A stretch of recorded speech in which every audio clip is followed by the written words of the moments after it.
Hi, it's Ike from Groovy Entertainment. Today we got another book to read for you. Today's book is The Rabbit Adventure for 1977. So let's get started.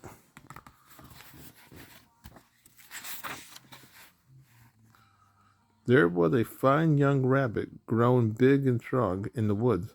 He nibbled grass in the shadow of the jack in the leaves, and sometimes in the cool, bright night he danced in a field of wild orchards. It was his second springtime.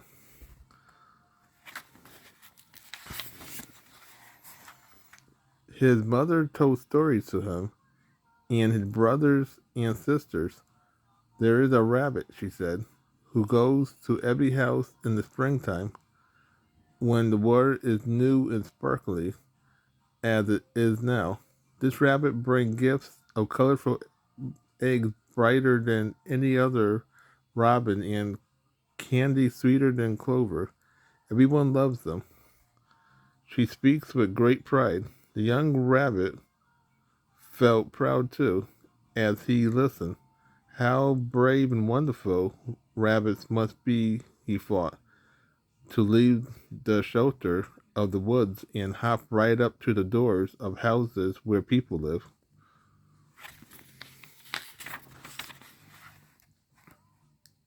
I wonder if I could be that brave, he thought.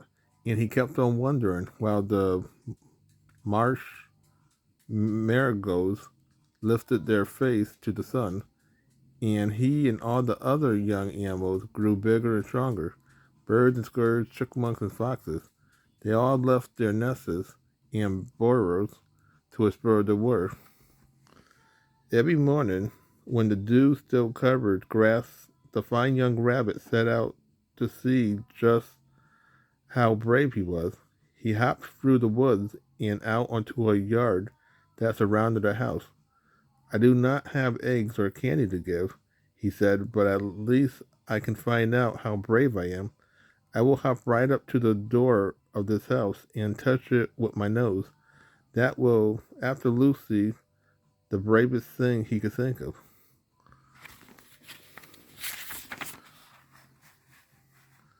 One hop, two hop. The young rabbit was close to the house. He heard a gasp of delight, and he looked up to see a boy and a girl watching from a window. Look, the girl said, the Easter Bunny. I told you we'll see him if we got a party. Even though he knew it wasn't true, the young rabbit couldn't help being pleased. Three hops, four hops. On he went. Just as he was going to jump up onto the porch, the door opened wide and a tall man came out. He bent up to pick up a paper lying on the steps, and he bent. A great furry dog ran between his legs, nearly knocking him over.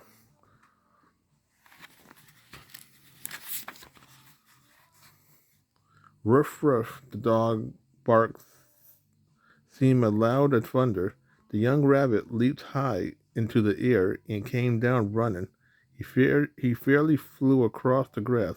The big dog raced after him, and the rabbit could hear the man shouting and the children calling out. Into the woods he went, over logs, through underbush, with the dog close behind him. Then, just as it seemed he could run no more, he saw a small hole in the base of an oak tree and leaped into it.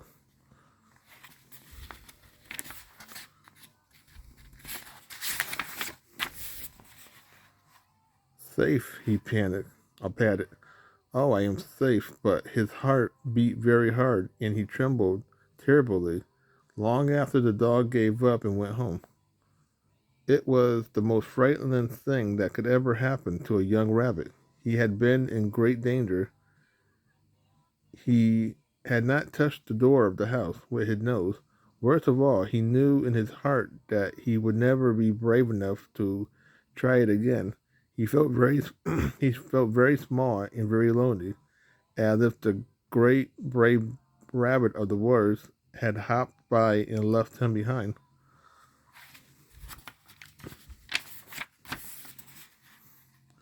Finally, when the sun was high, the young rabbit came out of the hole, peering first to the right and then to the left.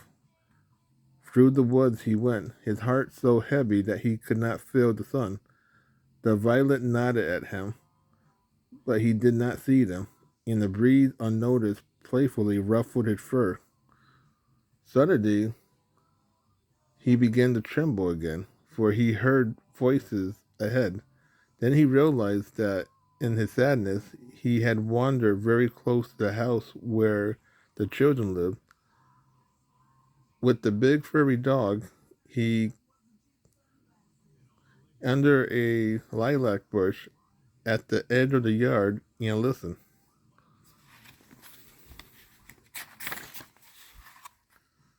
Please don't feel bad, said the tall man. Enjoy the candies and eggs the Easter Bunny brought you. Enjoy the beautiful day. But the boys and girl was crying. Tinker chased the Easter Bunny away, sobbed the little girl. His He hurt the Easter Bunny. No, no, said the man. I am sure the bunny got away. He was a very fast runner. The young rabbit felt better in spite of himself. He had ran faster than the big furry dog. That was something. Poor bunny, cried the little girl.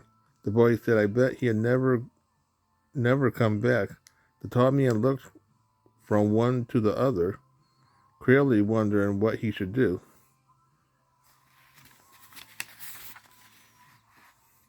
The young rabbit sat very still. If I could only show them I am all right, he thought, but somewhere very close by was the big furry dog. The rabbit shook with fear at the thought of meeting him again.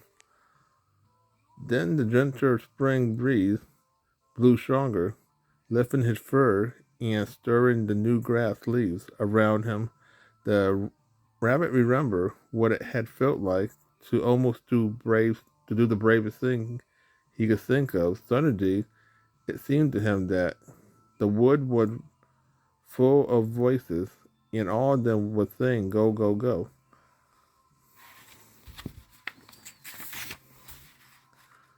Before he knew it, he had hopped from under the lilac bush, one hop, two hop, then more, in full sight of the children and the man. He hopped along the edge of the yard. Look, shouted the boy. There he is. He's all right, exclaimed the little girl. Oh, I'm glad. I told you so, said the man. He sounded glad, too.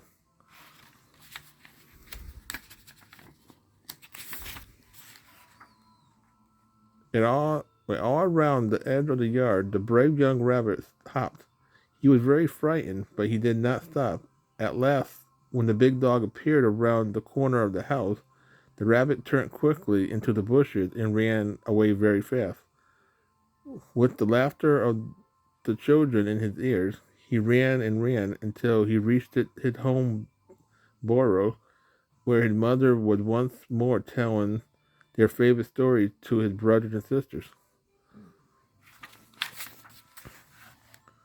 There is a rabbit who visits every house in the springtime, she said, and everyone loves them.